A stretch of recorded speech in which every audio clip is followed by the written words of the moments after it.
the question we have is, how will the Jamaica debt exchange affect interest rates in the GK financial institutions? And I think we spoke to this already. I mean, clearly in the short term, we're going to have gradual reductions. We expect for the medium to long term lowering of the interest rate trajectory.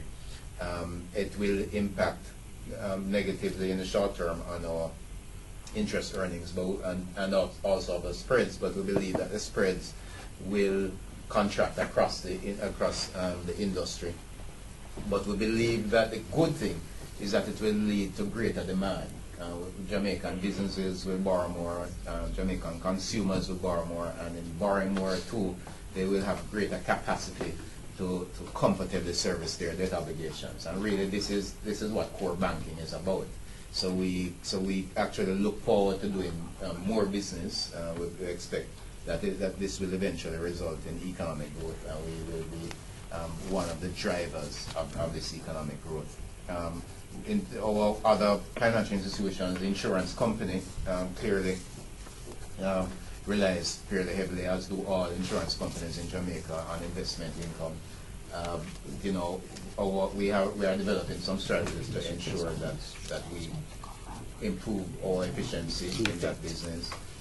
We clearly are always looking at rates because at the end of the day, it's important that we generate underwriting profits.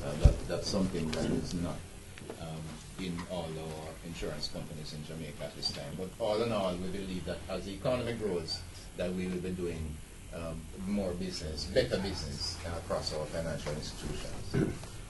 And this is a similar question. What anticipated impact will the JDX have on business? I think, as I've said, what we're going to be doing is to be reducing.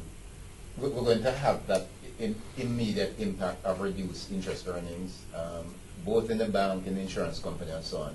The important thing to note is that we expect revenues to increase over time as we find other revenue streams. But very importantly, we have to continue our efforts at cost control. You know, and we are going to be very disciplined. We continuously re-engineer our operations. As I indicated to you, exercises are already underway in our insurance business, our banking business, our money services business. We are pulling out many of the costs, and it's a really great team effort. All the staff are committed to that. Sometimes it's as complex as re-engineering a process, and other times it's a fairly simple matter of reducing utility consumption. But yeah, and one of the challenges that we have accepted and are responding to is that all of the staff, all of the businesses are saying that we need to improve our productivity, the productivity of our staff. So if we are successful at executing on that, we believe that we would have come out much better after the JDX.